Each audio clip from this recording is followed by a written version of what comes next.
Larry, it's great to be here. Dr. Summers, great to have you here this morning. You are indeed an economic luminary, former Treasury Secretary, former head of the National Economic Council, a former president of Harvard, academic economist who's very widely read, and a columnist for the Financial Times, I should mention. Well, I'm greatly honored to be a columnist for the Financial Times, but the last time somebody called me an economic luminary, they asked me if I knew the story of Einstein's trip to heaven. And I said Einstein went to heaven, and he felt he'd really been very successful on Earth, but he hadn't related to people as well as he'd like to. And so he was really going to make a big effort in heaven. And he met a first guy, and he said, so we can talk. What's your IQ? And the guy said 180. And Einstein said, fantastic. I've got a new theory that's going to supersede general relativity and quantum theory, and I'd like to discuss it with you. And he met a second guy. What's your IQ? 140. And Einstein said, wow, I have been thinking about the international order, and I have a new way of thinking about the international order, and I'd like to discuss it with you. And he met a third guy. What's your IQ? 80. And Einstein was at a loss. And then it came to him. What's your GDP forecast for the third quarter, he asked. To which I have. So that's how we economists usually get introduced. So Larry, to which I have to ask, so what is your IQ? We're not going there, Gillian. Maybe we can find out later. But I'd like to start by asking you to comment a bit about the current situation in America, because you have been very vocal in your criticism of Donald Trump's policies, both in the pages of the FT and elsewhere. You've talked a lot about the idea of secular stagnation, said that we are currently in a phase of secular stagnation. And yet, if you look at what's happening right now in the American economy, it looks anything but stagnant. We've got unemployment falling to a multi-decade low. We've got inflation under control. We've got pretty strong GDP growth. Even corporate investment is coming back.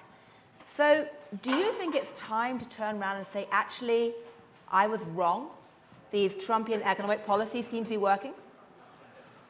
We economists are not given to that. Well, there's always the first time. Let me take. You're among friends here. Yeah.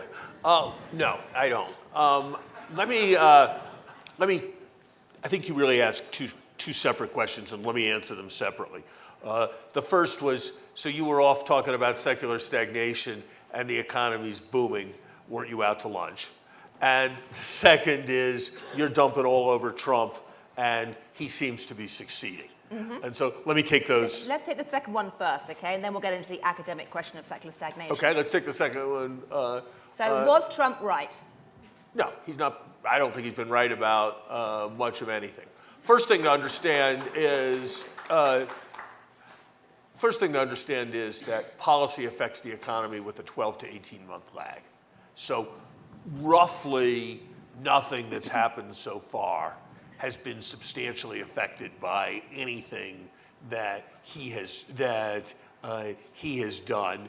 It's really been the legacy of what came before. Very little. I mean, that's what the evidence is. We should take a vote of whether the audience here agrees with that. Policy has 12 to 8. The culture, the attitude, lots of things like that. There's perhaps been some effect on markets because markets look forward. But if you look at what's happened in the GDP statistics, and the clearest evidence of that is if you actually look at and I'm 3 months out of date on this, to be fair, but if you look at the positive surprise relative to the IMF forecasts in the fall of 2016, Europe has surprised more positively than the United States has. Japan has surprised more positively than the United States has. China has surprised more positively than the United States has. So there has been a global updraft, and the rest of the world didn't elect Donald Trump as president. So in terms of tracing the signal, I don't actually think there's very much to see that can be linked to the Trump policies. Now, maybe it'll be different in a year or two. I also think the things that are most dangerous, which are the increases in uncertainty associated with the trade and international policies more broadly, and the long-term consequences of a complete loss of reflection on government spending needs relative to its revenue capacity. Those things you'd expect to play out over time and be harmful. So yes, would my forecast a year ago have been for an economy as strong as the one we've seen? No, it wouldn't have been. But my error would have been, and the consensus's error would have been larger for the world as a whole, would have been larger for all the major regions of the world, which makes the idea that it's somehow Donald Trump's unique policies less plausible. But if you look at charts of business confidence, what you see is a very sharp upswing after the election. If you talk to business leaders, if you talk to some people in the room, I expect, all of the moves on deregulation, on tax cuts, that appears to have boosted confidence. So how can you possibly say that none of the current upswing has got nothing to do with Donald Trump? Well, let me answer that in two ways. The first is, if you look at business confidence in Europe, if you look at business confidence in Japan, if you look at business confidence in China, you will find it is way up in all of those places, which really demonstrates that business confidence is determined by a lot of things other than who the President of the United States is, and that there's something, basically, after a long, difficult period, the global policy ultimately having an effect in the global economy coming together. That's the first answer. The second answer is, let me let you in on a little secret. If you give people money, they usually like you. And if you give people money, they tend to feel happier. And so we have conferred the biggest windfall on corporate America in the last 40 years. And corporate America is pleased that it received that and feels good about having received that. The question is, has that translated into some substantial increase in investment beyond what you would have expected after a protracted period of low interest rates and in a strengthening global economy? And there, it is very, very difficult to make the case that there is some increase in investment that is substantially beyond what you would have seen. And I didn't think that the test of the success of a set of economic policies was to be judged by confidence surveys administered to Fortune 500 CEOs.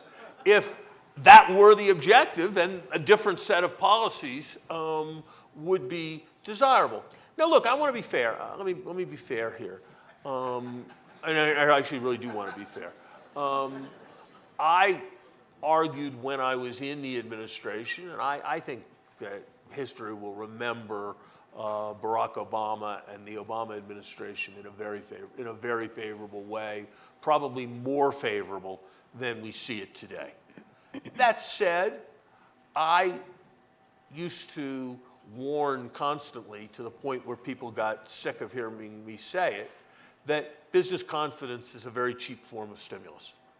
And I think that the Obama administration paid too little attention to doing some things that would have enhanced business confidence. Well, they were fairly anti-business in their rhetoric. Well, let's call a spade a spade. They were not very business friendly, and business was very frustrated. And I think a lot of what happened.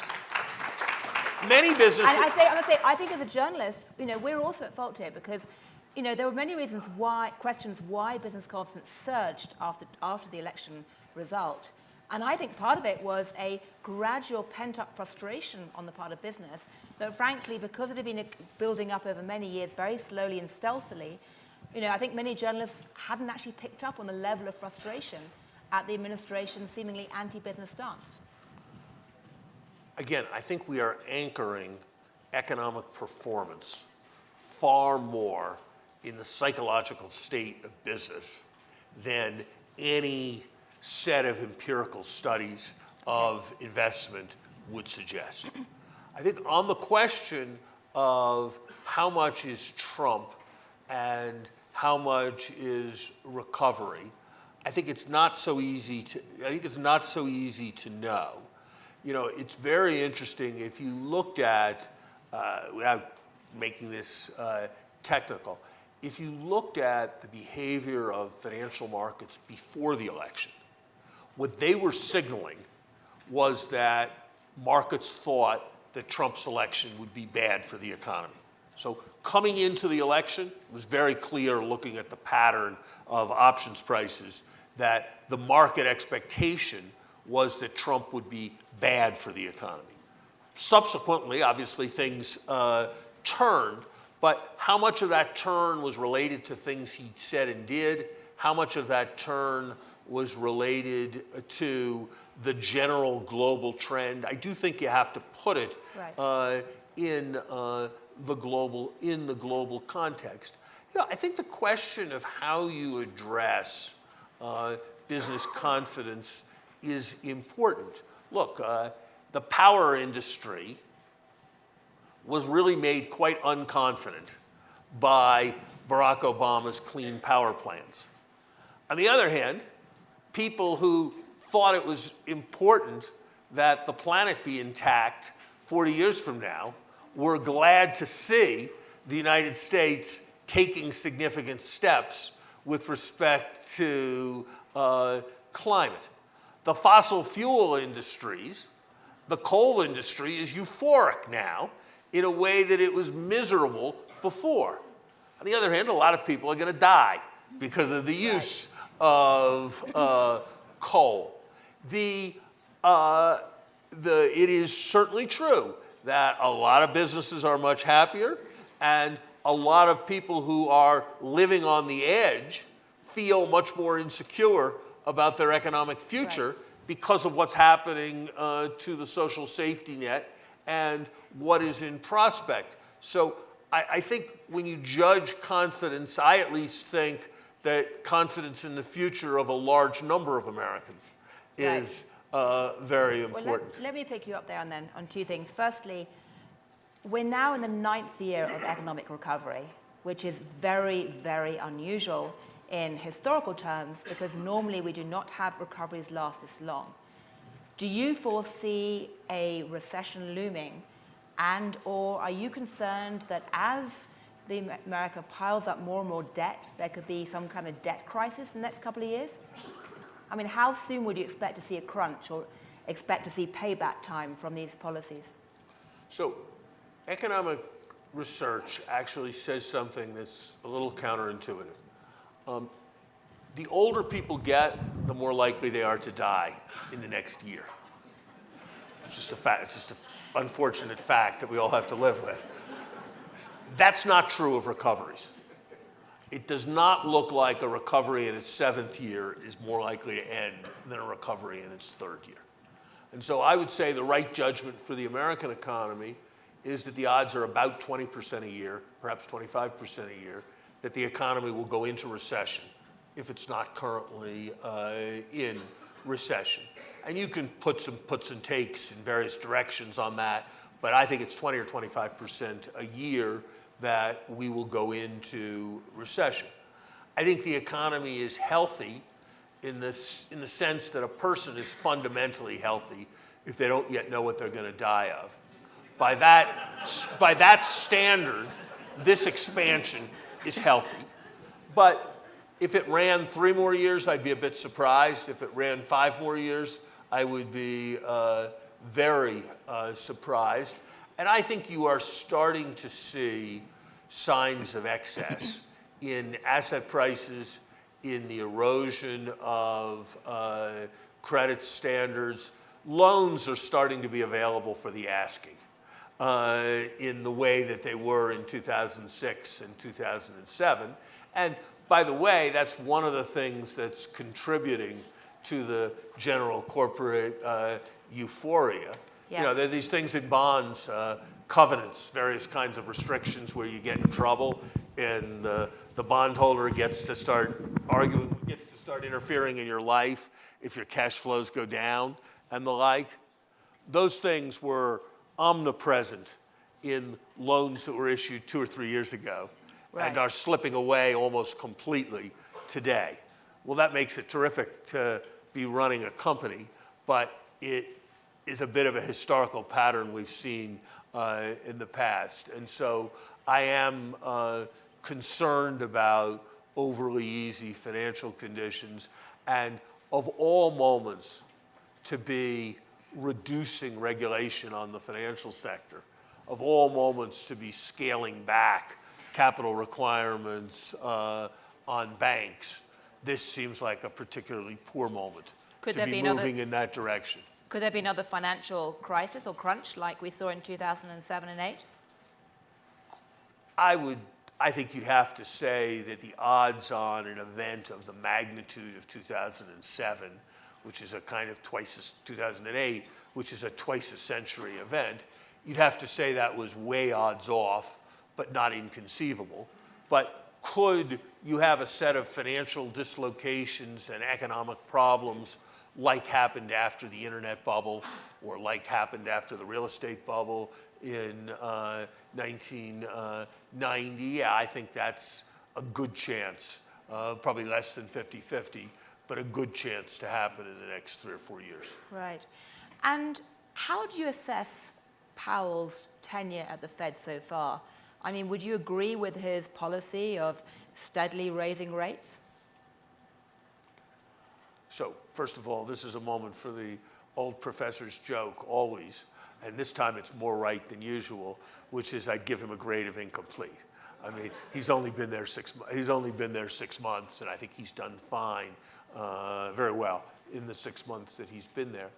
I actually have been, if you characterize the policy the way you characterized it, Gillian, I wouldn't much like it, because I would worry that it was going to point towards excessive hawkishness, and that might undermine the economy.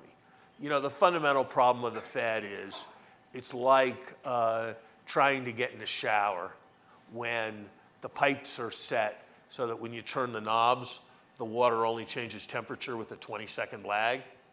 It's really easy to scald yourself, and that's the Fed's problem. The Fed's problem is that policy operates with a substantial lag, so you want to hit the brakes, you want to hit the brakes, you want to hit the brakes, and you keep hitting the brakes, and then the lags kick in, and then you sent the economy into recession. That, I think, is a big danger. What has actually encouraged me is that, to more than I would have expected him to, Jay has made clear that our 2% inflation target is symmetric. That is, that he's prepared to accept more than 2% inflation for a time in order to avoid excessive tightening. He has recognized that the Phillips curve is more in the nature of a conjecture than in the nature of an iron law, and he's put stress on studying the actual economic data on inflation in calibrating the tightening. So I think he has shown a lot of awareness of the risks. The Fed has allowed its consensus forecast for the first time in a long time of long-run inflation to creep slightly above 2%. So I think that he is pursuing a carefully calibrated, actually quite dovish policy, right. And I think that's appropriate, and I applaud that approach. Right. But I think the risks, as the tone of your question suggests, are on the side of tightening too fast. Right. Well, that might be an incomplete grade, but it certainly sounds like an A minus or a B plus. Nowadays, Gillian, the most common grade in the Ivy League is A. And so we have enough, whether or not we've got product price inflation, we've surely got grade inflation. And so I give him a higher grade than that A minus B plus. Okay, so he gets an A so far, provisionally. But I'm going to turn to the rest of the world in a moment, particularly ask about China and trade. But before I do, just sticking with America for a moment, given that Donald Trump's tenure has been associated with such a strong recovery, even if you don't accept that it's actually in any way there's any causality there, how on earth do you think the Democrats can forge a platform for economic policies that are going to be attractive at the moment? I mean, if you were setting economic policy right now, what tack would you take? Would you try and be more pro-business? Would you, accept the idea of a minimum wage, of universal income, of free student tuition? Do you think that there needs to be much more of a centrist, pro-market policy? I mean, how can you forge an alternative to the Trump policy platform right now that will be attractive for the voters? I'm an economist, not a politician, but what I would be doing is stressing the importance of renewing the economy for the benefit of all Americans. That would mean, instead of a large program of tax cuts for a few, a large program of infrastructure investment for the many. That would mean doing it in a way that combined Democrat and Republican ideas. Democrat ideas that we need much more public investment. Republican ideas that when it takes 5 years to build a little bridge, that's a crazy way to do it. That it really is quite apart from the fact that we need more money, the fact that the Second Avenue subway cost 5 times as much per kilometer as the subway in that paragon of efficiency, France. The Paris underground tells you that something's wrong, and it's not just inadequate allocation of money. Infrastructure first. Second, I would go after, in an aggressive way, what economists call rents. Some of that is about more aggressive antitrust policy where that's appropriate. Some of that is about promoting competition in every sphere. Part of it's very interesting to actually look at healthcare, and this kind of came as a surprise to me. If you ask, why does healthcare cost 18% of GDP in the United States and 10% of GDP in the rest of the world? It's not because we have more knee surgeries and because we do more heroic medicine in the 3 months before people die and because we have more heart procedures or consume more drugs. It's very little of that. It's because we pay more for a pill, more for an operation, more for a day in a hospital room, more for a well baby checkup. And that's got to do with the fact that we have allowed a large amount of collusion with a small amount of countervailing power. We have allowed across the country hospitals to merge with hospitals to the point where there's one dominant provider of healthcare in a large number of American cities. Now, there's one dominant provider of healthcare in a lot of countries, but then there's one dominant purchaser that uses its leverage to hold down the price. Only in America do we have multiple competitive purchasers and substantial monopoly suppliers, and we are all poorer as a consequence of that. That is an example. You can look at many different sectors where there's room to be more pro-competitive, and that's the second thing that I think we need as a country to take on. Right. Third, we need to invest in an adequate way in our future. You all have heard in the course of this festival about the remarkable potential of things that are happening in the life sciences to extend life and to improve life. Jim Watson won the Nobel Prize for discovering DNA. He did that research when he was 27 years old. In the United States today, because of budget cuts, the average investigator, when they get their first grant on their own from the National Institute of Health, is 42. Mozart had been dead for 9 years at that age. It is a crazy way to foster creativity, and it happens because we have inadequate resources and we keep the existing guys going. You can say similar things about education. Look, it is going to be the case that as long as we pay teachers inadequately, we are going to get inadequate teachers. The average person entering teaching right now got 900 combined on their verbal and math SAT. Those people are going to have a difficult time preparing people to compete with Alibaba. They just are. It's a fact. Right. And if we want to fix that, we are going to have to reward teachers in a more satisfactory way if we want to get the most talented people in the society to do some of the most important work in the society. Right. At the same time, when you have absolute job security, no accountability, limited measurement of performance, and an ethic which is that the system is run for the convenience of the providers rather than for the benefit of the students, you don't get it right.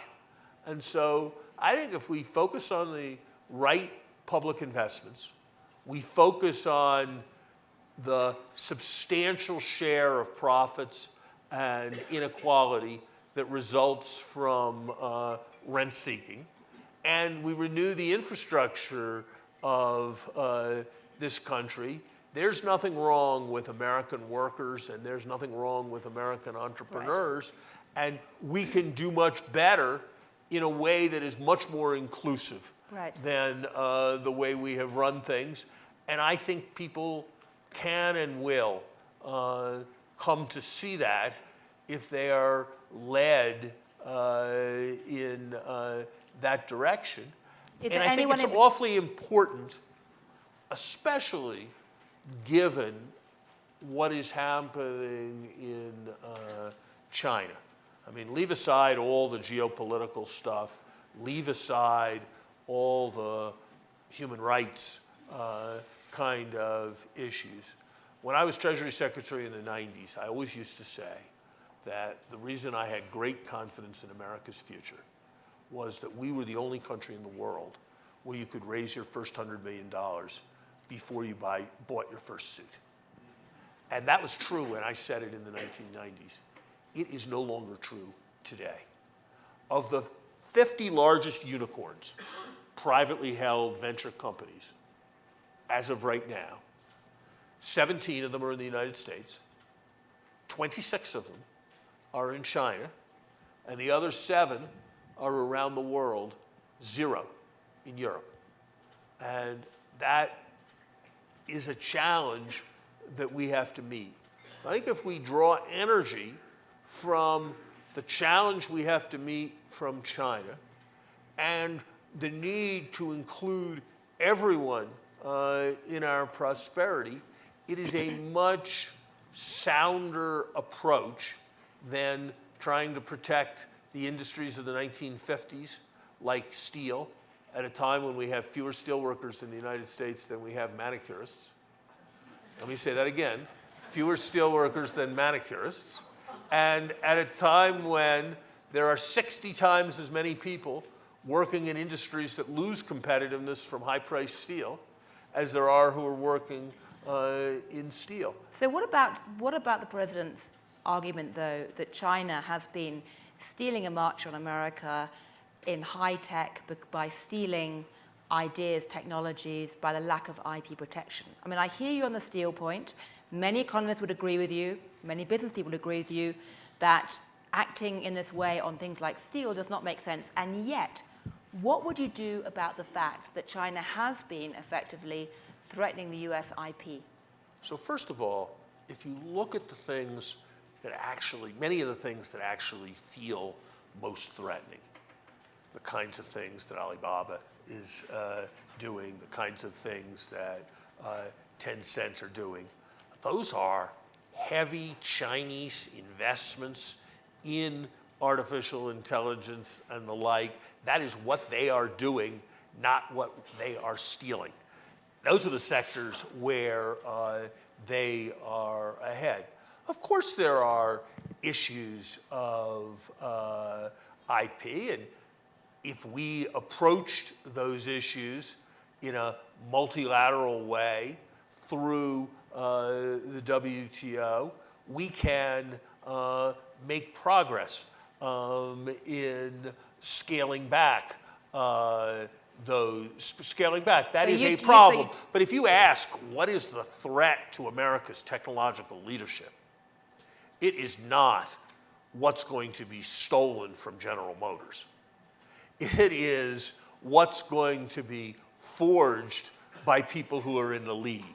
And if we want to catch up and compete, we are much better off worrying about our training program than their track shoes. So I'm going to turn to the audience for questions in just a moment, because I know there's a lot of people in the audience who probably have strong views. But before I do, I'd just like to ask, how worried are you about the threat that a trade war is going to undermine global growth? I think it's psychological. If you actually add up all the tariffs and all the disruption, it's actually not that big in the grand scheme of things. I mean, here's kind of a number.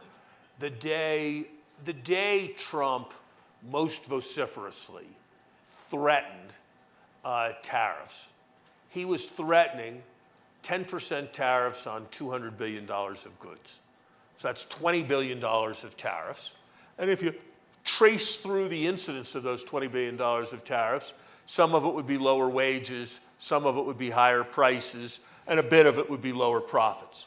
So maybe a third of it would be lower profits. That's $6 billion.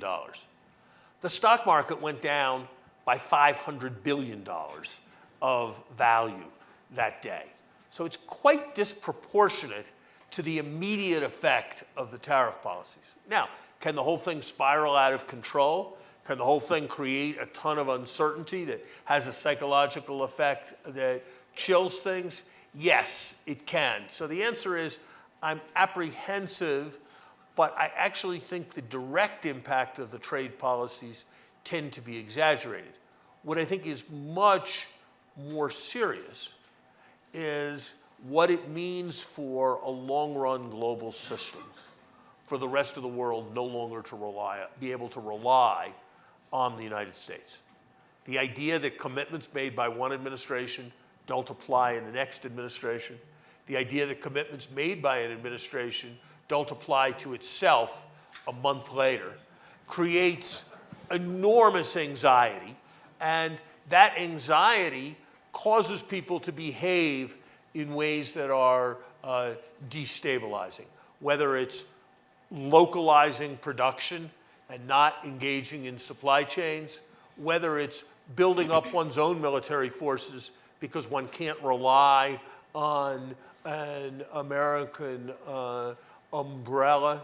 It's the breakdown of international order, of which the way we're conducting economic diplomacy is a major example, that worries me much more than the direct effects of even nutty tariff policies. So it's back to that psychology issue again. Right, any questions? We've got hands already waving, okay? You've managed to provoke them into lots of comments or questions. It would be, microphone over there, it would be courteous but not compulsory to identify yourself. And please keep your question or comment very short, because I can see quite a few hands already. So one over there and then next over there. Thank you, Yes, Greg Hammer of Miami. Mr. Summers, you referenced earlier in the talk the Clean Power Plan and how in the short term, it's going to benefit the energy sector, but that many people will die as a result. As an alternative to command and control regulations for energy, I understand that you are a founding member of the Climate Leadership Council, an organization that Gillian interviewed last year here at the Aspen Ideas Festival with Mark Tursick of the Nature Conservancy, Nick Schultz of ExxonMobil on the same stage, and Ted Halstead, the founder. Right. Could you please comment for those in the room and let them know if there is perhaps a market-based solution that could supersede, performance-wise, the command and control approach to dealing with this issue? Look, the right thing, the Clean Power Plant approach is much better than nothing. It is much better than denial. But it's not the best thing.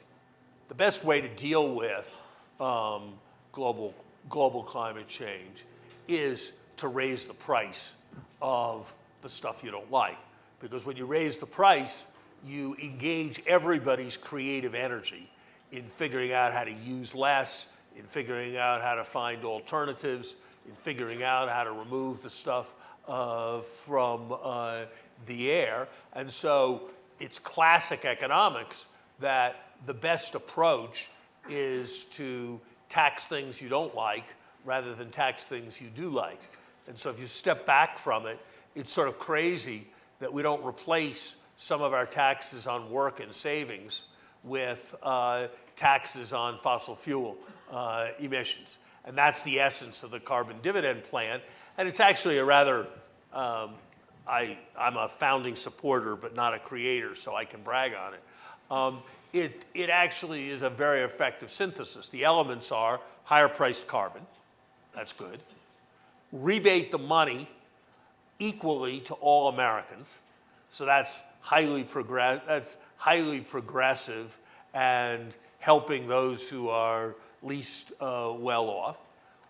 If you are putting a high price on carbon, then you can let the market figure out whether it's going to be solar power or whether it's going to be electric cars or what it's going to be. So no more government monitoring how intense the water can be in your shower and all the things that we're now monitoring.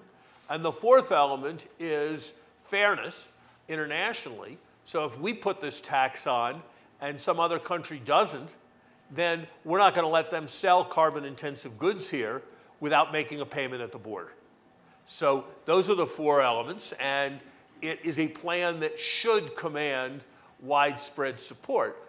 When we have an administration that hasn't fully decided whether climate change is real, and that's sort of made up of the equivalent of tobacco scientists, I think it's going to be a while before we get it. But when the time comes, and I'm somebody who believes that windows open in American politics, and what all these kinds of efforts do is set things up so that they're ready to move when the window opens, and I suspect the window will open at some point for something like this. We have a question over here.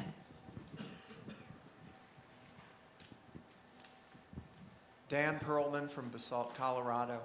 So in the current globalization that we have in our industry, do you think that there's any really good strategies for private industry in the United States to move forward with China, which has the lead in digital and technology right now? What are your strategy ideas on that?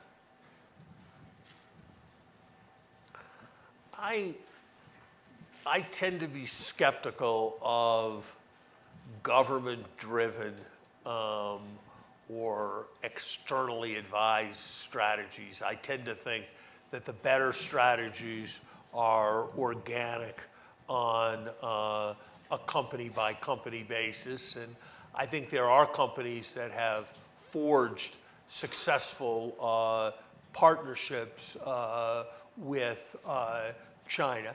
I think we have to be very careful. I mean, one of the movements is now to restrict Chinese investment in the United States, Chinese investment in U.S. companies, U.S. companies' ability to do deals with China because technology will be of the fear that technology will be exported. Well, those deals may work. We may succeed in building a big dam around all the ideas in America so that other people can't get them. That might work. Feels kind of implausible in a society as free as ours. And the alternative is what we will do is deny a ton of opportunities for productive and positive collaboration. So I think we have to be very, very careful in the approaches we take. Obviously, there's some things where you need to restrict access, but I think we got to be very, very careful because we may well deny substantial amounts of positive collaboration. A question back there and then in the front. So.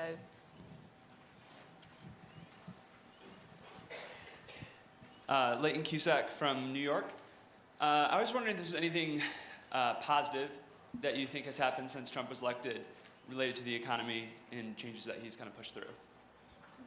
So anything you like from the Trump policies, is that right? Or anything positive that's happened that you approve of? Look, I said that I thought that the Obama administration had paid insufficient attention to issues of business confidence, and that paying a bit more attention to that was, I thought, something that was probably desirable.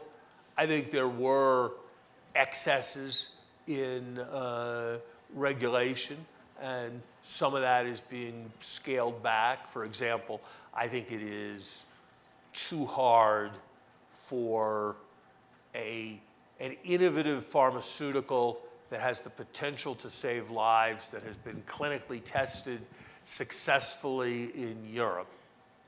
How much should we protect? Because after all, we don't want more thalidomides. And how much should we allow the drugs to come in? Because after all, they're the last hope for many people. I think that balance has been shifted in a way that's probably appropriate over the last months, and certainly the general success of our technology companies and the sense that they are expanding, albeit with a need for more controls, is something to be welcomed. You know, Right. The fact that Amazon's now going to be involved in the dissemination and distribution of pharmaceuticals, I would be very surprised if that doesn't mean lower priced, more convenient access to pharmaceuticals Right. for more Americans, and that's a good thing, and it's something that's happening in this period. Just a matter of curiosity, before we have a question over here, but just while the microphone's coming, I'm curious, I'm curious, is it your working assumption that President Trump has a second term? If you were a betting man, what probability would you give to that right now? Under 50, non-trivial, but under 50-50. I think that, people ride high until they don't. And there was a moment when Joe McCarthy seemed invincible, and people were cowering in fear, and he was doing many, many things that seemed to the precursors of the people in this room to be completely outrageous. But people were terrified, and they were following along, and then at a certain point, he overstepped, and Right. it wasn't. And I think there's a substantial chance that something like that will happen. So I think if you asked me for odds, I would say the odds are 80%, not 100%, that he will be the Republican candidate for president in 2020. And I would say that if he is the candidate, the odds are slightly below 50-50 that he will win. Well, I hope we can come back in 3 or 4 years' time and hold you to those odds and see Well, what happens. wait, But can I ask- Gillian. The nice thing about saying, if you take 80 times 50, it's 40. The nice Yeah, thing I about realize. saying 40% is that you can't really be wrong. But I, as someone who has to look at your columns, can say, can you please tighten the outro par, please?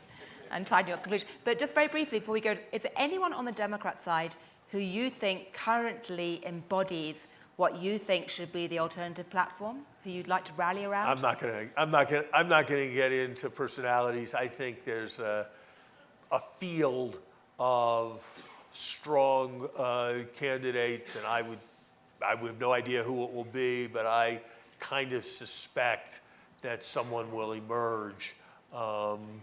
I hope with a message like the one I've talked about.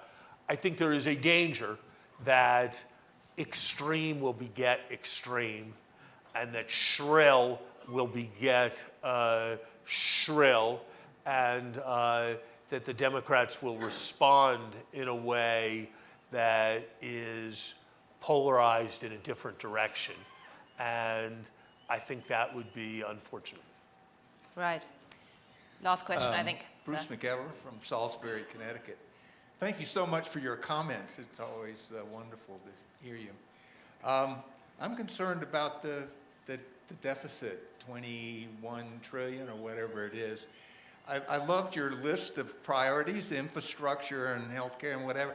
How do we do both? I mean, how do we sort this out? Isn't it a little dangerous putting that much debt on top of a full economy? I do not think the budget deficit is one of the 4 largest problems facing the United States today. And I'll tell you why. First, I think we've got other deficits that are just as profound for the future. Any business knows that when you defer maintenance, it's the moral equivalent of borrowing money. And when you defer maintenance, I can tell you the costs compound a lot faster than the sub 2% average cost of American debt. When you underfund the civil service, when you underfund pension contributions, when you allow the basic infrastructure, I mean here both the hard and soft infrastructure of government, to decay, that is borrowing from my children's generation just as surely as borrowing money is. That means that they are going to have to pay more in taxes or deal with more problems. And that's where we've run up an even bigger deficit than we have in paper financial terms. That's the first thing I'd say. Second thing I'd say, and this goes to the more academic stuff about secular stagnation that And you have about a minute. Gillian adroitly Okay. blocked me from talking about. 1 minute. I got it. Is that there is a kind of market signal. It's a remarkable thing that we've got 4%, sub 4% unemployment, and that the market interest rate is as low as it is. And that is telling you that a large number of people are very comfortable buying and holding government debt. And in that context, one has to think about deficit targets differently than one would have thought about them traditionally. Just as if you were helping your child buy a house, your concept of how big a house they could buy, how expensive a house they could buy with a given income, is different in today's low interest rate world than it was in some previous era when mortgage rates were 8 or 9%. That same thinking applies to the government. Was it the right time for this tax cut? Of course not. Are there things that need to be addressed with respect to the long-term government budget? Yes. But last thought. If you ask what's America's biggest problem in this sense, you cannot run a great nation on a shoestring. We have traditionally taxed 19% of GDP. We are headed into a period with more aged people, with greater national security threats, with more higher-priced healthcare and education and other fundamental public services than they've had in the past. And we are trying to run a government on less than we ever have in the past. And that is the fundamental problem, not the timing of how we pay for it with respect to deficits. Well,